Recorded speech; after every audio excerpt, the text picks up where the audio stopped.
Bueno, se he tenido demasiado tiempo esperando ahí, han conversado, así que ya para mí que han dejado todas sus diferencias, ¿o no? Patricia Bullrich, Vilma Ripoll.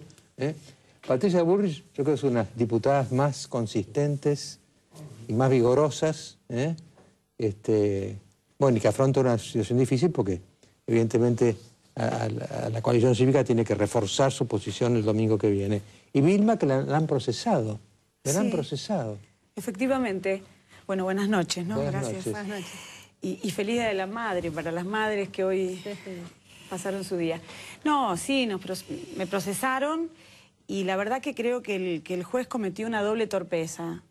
Por un lado, hacerme corresponsable, penalmente responsable, como coautora de un corte de ruta que se dio en el año 2009 con los trabajadores de Kraft Terrabuzzi en ese conflicto tan violento que transmitieron hasta por televisión todas las veces que hubo represión. Y teniendo total claridad de que yo fui a ser solidaria con el conflicto, que yo no tenía condiciones ni para levantarlo ni para convocarlo. Yo estuve ahí porque es una concepción de hacer política, que es ir a ser solidaria y además hacer de utilidad, si es posible, para buscarle salidas al conflicto. Eso por un lado. Y por el otro lado, porque me embargó. Y en el embargo, cuando se le pregunta por qué, el embargo dice que tiene que ver con los reclamos que pueden haber hecho las personas perjudicadas.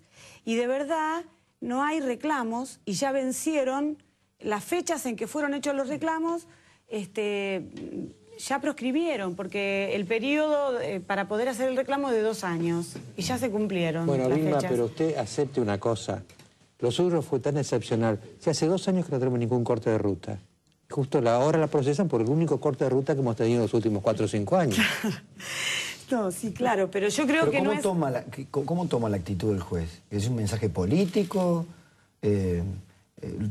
Porque hizo una lectura política. Digamos, hay una lectura política. Sobrero estuvo sentado aquí el anterior domingo y planteó que más allá de su causa había una intención política del gobierno en silenciar a los más díscolos, a los más confrontativos. En ese sentido, yo creo que es parte de para mí una señal política que viene dando el gobierno, habilitando a los jueces, de hecho, con sus declaraciones públicas, con sus actitudes. Es decir, Cristina empezó con el subte en cadena nacional, Aníbal Fernández con el caso Sobrero, y los jueces se sienten habilitados y avanzan, pero no avanzan sobre cualquiera.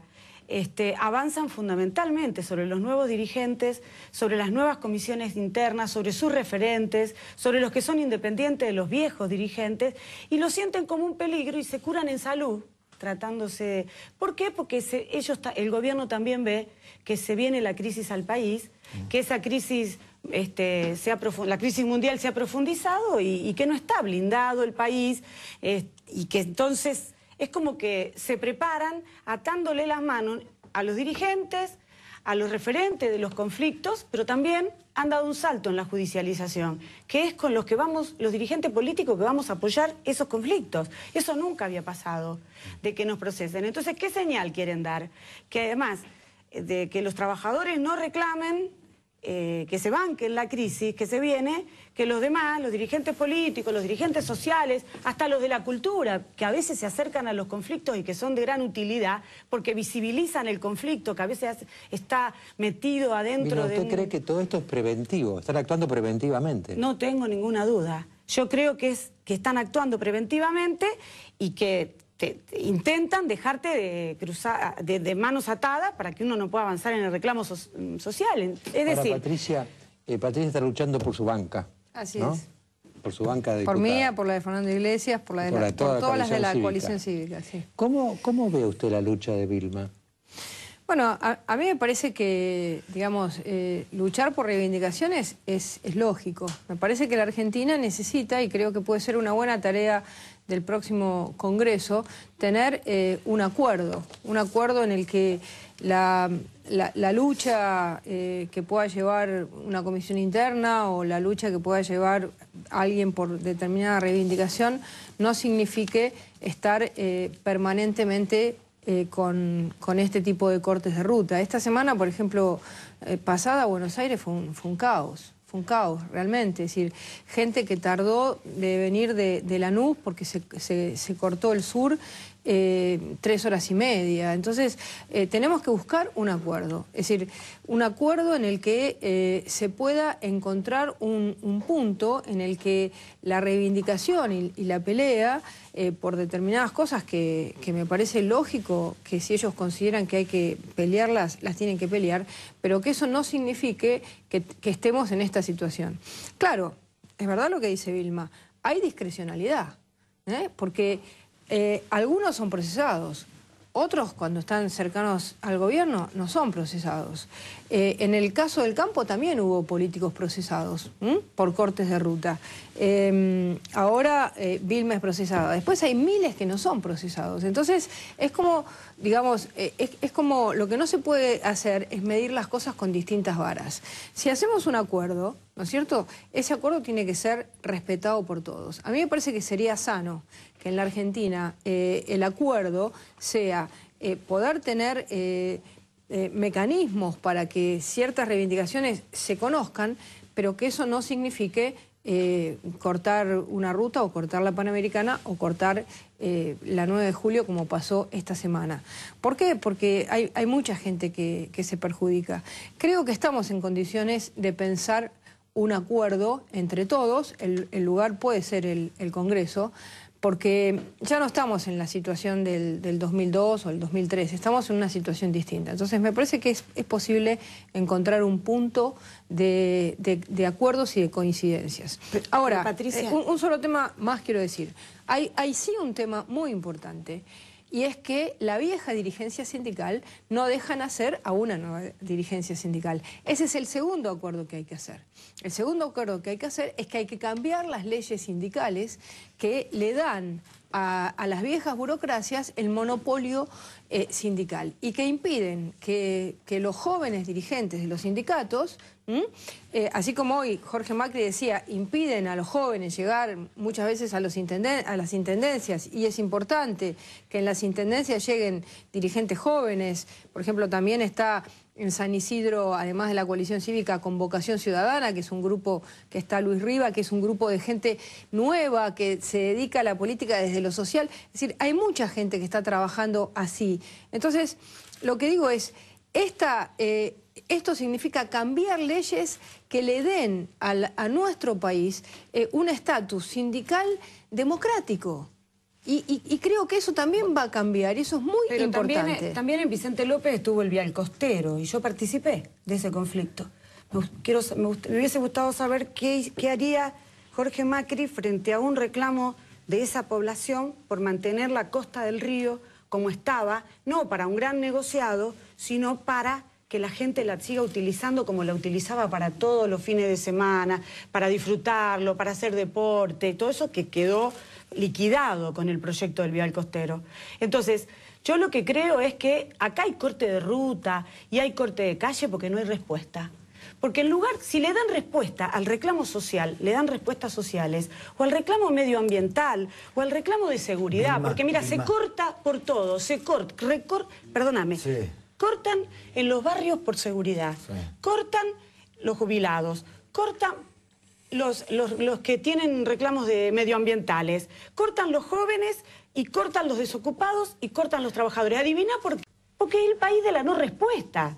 Y los 13 millones, y las 13 millones de personas que viven directa o indirectamente de los subsidios, digo, el tapiz de subsidios que es la Argentina, ¿no son respuestas? No, pregunto porque parecieron dos realidades contrapuestas. El gobierno dice, nosotros atendemos porque tenemos asignación universal por hijo, tenemos asignación embarazada, tenemos plan de jefas de hogar, tenemos cooperativas de trabajo.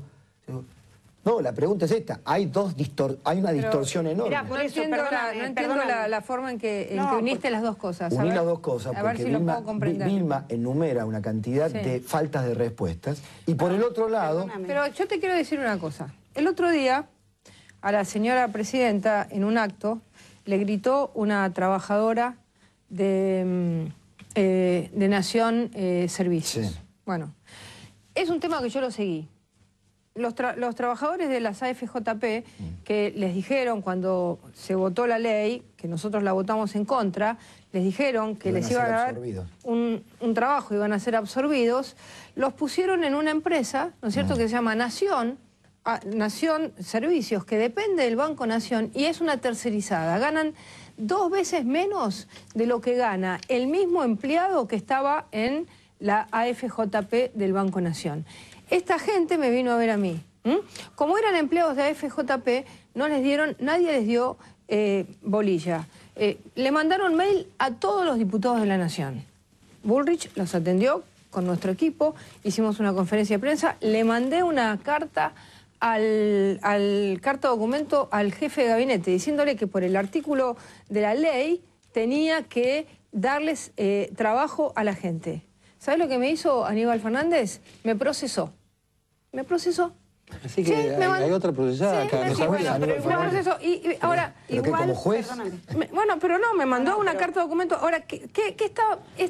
El otro día, Mónica Pinto, en un acto de la presidenta, en una inauguración, le gritó y le dijo, presidenta, estoy tercerizada, gano 2 veces menos de lo que ganan.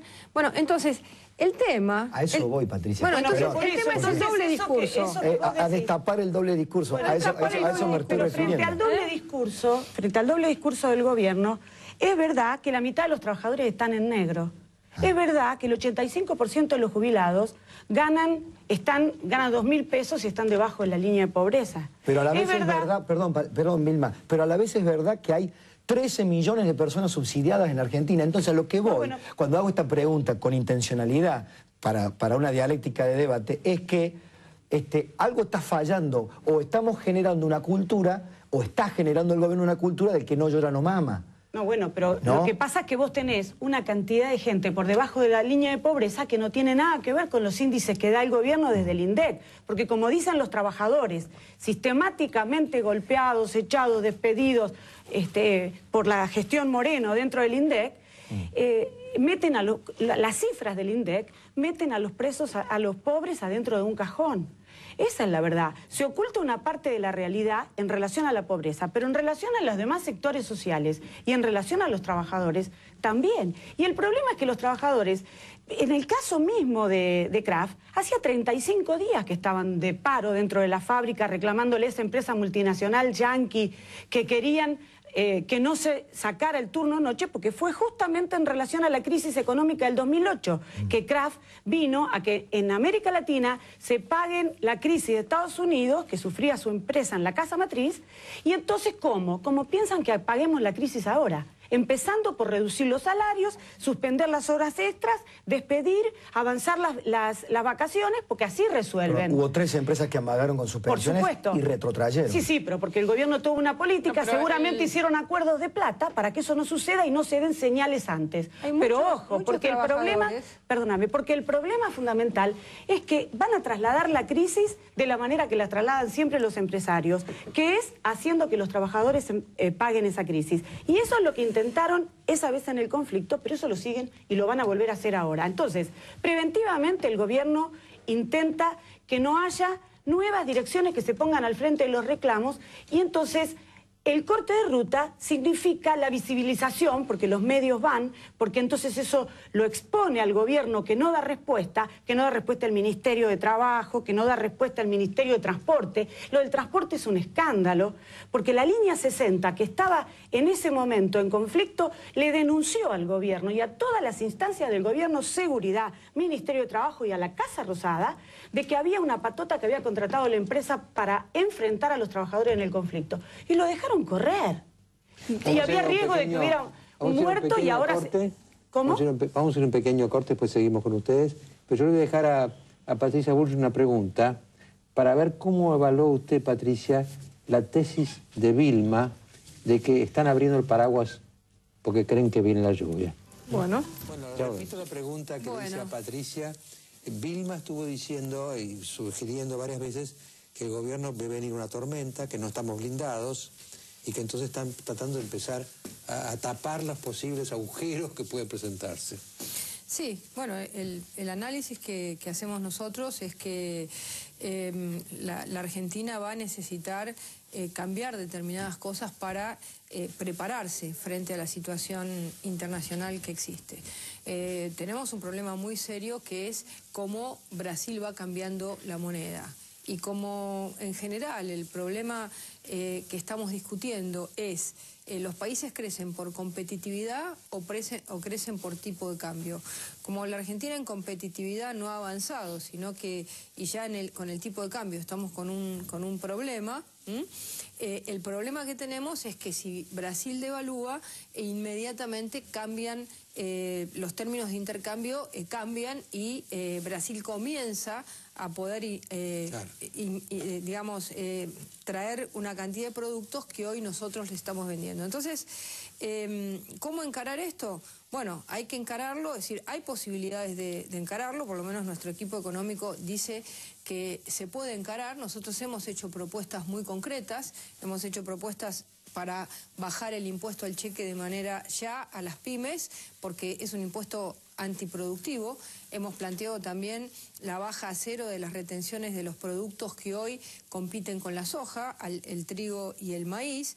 Hemos planteado la baja de las retenciones en soja al 25%. ¿Todo esto para qué? Para generar producción real y no solamente en base a los subsidios. Hemos planteado algo muy importante, que lo estamos planteando también en nuestra idea de presupuesto, que es que los subsidios sean a la demanda y no a la oferta. Si, por ejemplo, hoy una persona tiene una tarjeta de SUBE, que es para viajar en ómnibus o en subte o en cualquiera de los transportes, y esa persona tiene un salario de menos de 3.000 pesos, bueno, se le puede subsidiar el transporte. Si tiene un salario de 3.000 a 5.000, se le puede subsidiar una parte. Y si gana más de 6.000, paga directamente el boleto completo. De esta manera nosotros estaríamos comenzando a desarmar esta cantidad de dinero que va a los subsidios para volcar ese dinero a créditos, a la producción, a la vivienda de jóvenes. Así que nosotros creemos que la Argentina tiene una gran oportunidad, pero esta oportunidad significa salir de esta forma en que se está planteando como tapar todo, dejar todo como está y no tomar medidas inteligentes como las que nosotros creemos que se pueden tomar. Nosotros lo estamos planteando en nuestro proyecto de presupuesto, por eso creemos que es importante la coalición cívica en el Congreso y por eso estamos luchando para que la coalición cívica llegue al Congreso con todas sus bancas, tanto en Capital Federal, que yo encabezo la lista, como en provincia, que la encabeza Jean Vías, o en Santa Fe, que la encabeza Hapkin, que es el que inventó la boleta única en Santa Fe. Así que estamos trabajando mucho para eso. También es muy importante que haya cambios en municipios. ¿Por qué? Porque ahí también se va a pelear otro tema que también es económico, que es que la Argentina no se convierta en un territorio de la droga. Ahora, y por eso es bueno tener mejores intendentes y mejores concejales, porque si no, droga y delito, ahí hay algo que tenemos que cambiar.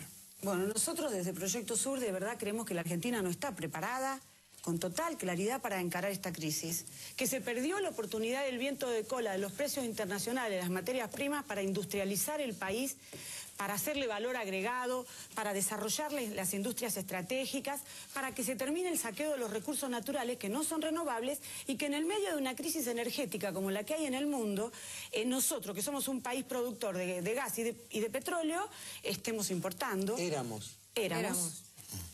Estemos importando en una situación donde no es solamente cargar nafta, porque es un país que no tiene ferrocarriles y que todo el transporte de las mercaderías se hacen a través de camiones y te trasladan al precio de los productos, además de que hay inflación, el precio de lo que significa la nafta o el gasoil. Yo les doy una última pregunta de mi parte a las dos, que es formal, porque lo que estamos hablando son cuestiones de fondo, pero ya se ha visto este año 2011 que las formas importan.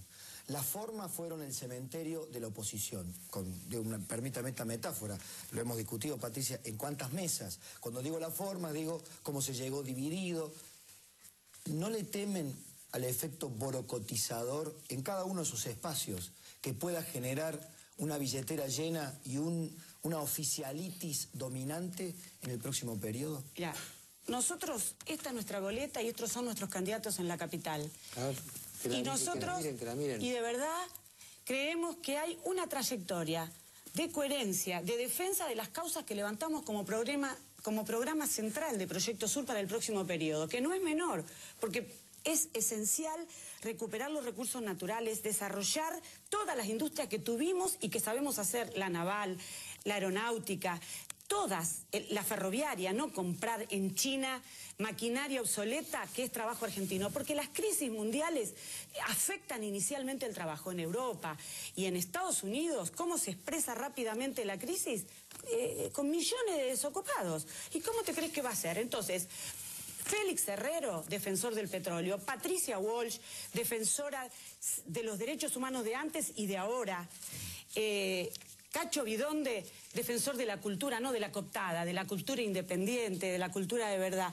Y tenemos un compañero, Scalabrini Ortiz, familiar del nieto de Scalabrini Ortiz, gran defensor de los ferrocarriles. Mío, porque yo vivo en Beruti y Scalabrini Ortiz. Claro.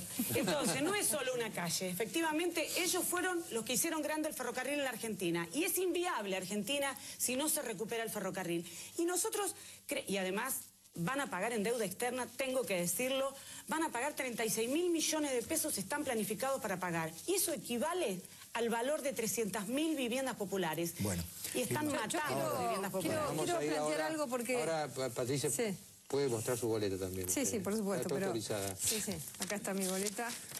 La nuestra tiene también, por supuesto, nuestra candidata a presidenta, y esta es la boleta de diputados nacionales. Acá está mi foto y la de Fernando Iglesias, la podrán ver. Muy bien. Hoy titula el diario La Nación. Dice, el próximo Congreso va a ser dominado por el oficialismo. No estoy de acuerdo. Quiero discutir el título del diario La Nación. No estoy de acuerdo. Si, en primer lugar, yo creo que el 23 va a haber mucha gente, inclusive gente que vote al gobierno, que va a votar otros diputados. Yo lo estoy sintiendo. Está bien, no he cruzado la General Paz en este último tiempo porque estoy en campaña aquí, pero me lo dicen en todo el país. Hay se ha trasladado de alguna manera un poco de esperanza a que haya equilibrio en el Congreso. Así que no va a haber dominio del oficialismo. ¿Qué es lo que hay que hacer para que no haya dominio del oficialismo? Y en eso yo me siento capaz de hacerlo porque lo articulé en el 2009.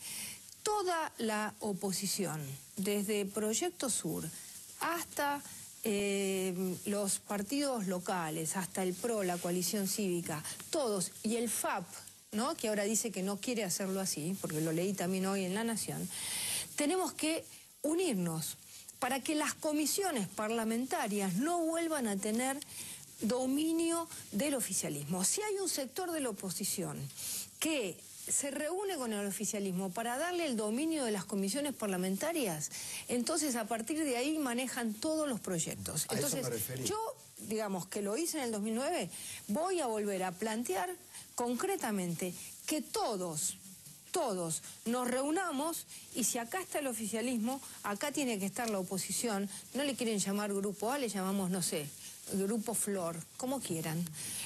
¿Cuál es el objetivo? Que haya diversidad de voces en las comisiones. A mí me tocó esa tarea. Victoria Donda es la presidenta de la Comisión de Derechos Humanos. Graciela Camaño, de Constitucionales. Digo, para mostrar que lo que se hizo fue diversidad. Bonazo, Pino Solanas, la de Energía. Es decir, que lo que hicimos fue darle a las comisiones diversidad. ¿Y el oficialismo qué le da a las comisiones? Hegemonía y una sola lógica, obediencia debida. Entonces yo propongo, y le propongo a todos los sectores de la oposición, que hoy escuché una declaración de Stolbizer diciendo que no quiere hacer eso, que quiere negociar con el oficialismo las próximas comisiones. Por favor, no hagamos eso. Si llevamos opositores al Congreso, entonces llevemos a todas las comisiones, que es donde se construyen los proyectos de ley, diversidad de voces, diversidad, como lo hicimos en este Congreso. Entonces, Ese es mi compromiso, sé hacerlo, lo hice, sé articular y creo que ese va a ser un rol muy importante que voy a cumplir en el próximo Congreso. No nos dejemos atropellar, no nos dejemos atropellar. ¿Está de acuerdo, Vilma, con eso? No, sí, yo creo que hay que hacer funcionar el Congreso, pero no sé si va a ser posible ponerse de acuerdo, porque tenemos distintas comisiones, después cada uno vota como quiere. Distintas maneras de buscarle salida a la situación que se viene. Yo creo que el gobierno también lo sabe y que por más que Cristina va a ganar con una montaña de votos, todos ellos saben que la crisis va a llegar, que ya hay señales y que entonces los trabajadores, los sectores populares, los desocupados van a reclamar porque la situación hace que el gobierno esté invirtiendo para que haya dólares, los dineros del Banco Central, los dineros del ANSES, absolutamente todo, y negando la inflación que come el salario, come la jubilación, come los planes sociales. Entonces eso va a traer situaciones sociales muy complicadas y creo que hay que poner diputados que además de buscar que el Congreso sesione, tienen que lograr dar respuesta a esa conflictividad, funcionando o no funcionando el Congreso, porque ahora se cumplen 10 años del 2001. El 20 de diciembre se cumplen 10 años del 2001. Y yo creo que lo que ha dejado el 2001 con claridad es que los viejos partidos no han logrado recomponer, esto ha sido parte del fortalecimiento del gobierno de Kirchner, no han logrado recomponer el régimen político del golpe que recibieron en la crisis del 2001, eso se traslada después al Congreso porque además no defienden cualitativos, programas totalmente distintos a los que el propio gobierno plantea y eso se refleja después adentro del Congreso. Yo creo que de afuera va a venir la presión que va a hacer que el Congreso se vea obligado a dar respuestas. No digo que se viene un 2001, ni nada de eso, pero que va a haber una gran crisis o una crisis importante, porque hay crisis energética desde hace un montón de tiempo. Pino Solanas preside la Comisión de Energía, no se reúnen, no le dan quórum. Entonces, la gente lo tiene que saber, por eso yo le digo que corte boleta y que ponga gente que va a estar al frente de esos reclamos adentro del Congreso y también afuera del Congreso. Mira, me va a obligar ahora a decirle a Patricia que muestre también su boleta. Otra vez. Bueno, yo creo que han estado más coincidentes de lo que se supone ustedes dos, ¿eh? Bueno, porque a mí me parece que la Argentina necesita empezar a buscar consensos. Y el conflicto y el permanente conflicto no ha sido bueno y ha generado un oficialismo muy duro. Y yo creo que es hora de comenzar a generar una Argentina que pueda hablar. Y yo quiero poder hablar con Vilma Ripoll. El único temor en esta mesa es que ya le embargaron la casita, le va a meter un segundo embargo a la misma casita.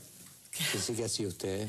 Bueno, sí, por supuesto que la vamos a ayudar para que no le embarguen la casa. Me parece que es importante que no le embarguen su casa. No, nosotros Con vamos el proceso que le hicieron, ¿ya le embargaron la casa? Pero bueno. No, todavía no, porque no está firme todo. Ah, bueno, pero dice, va por los bienes también. Sí. Entonces, no, nosotros queremos agradecer la solidaridad que hemos recibido y vamos a iniciar una campaña para que la corten con los procesamientos. Que no puede ser que se judicialice la lucha social si vamos a una situación en donde va a ser mucho más frecuente y cotidiana. Entonces, vamos a hacer una campaña en ese sentido y vamos a convocar para que nos acompañen porque hay 5.000 procesados por luchar en este país, en el del gobierno de los derechos humanos. Patricia Bullrich, Vilma Ripoll, muchas gracias por estar acá con nosotros.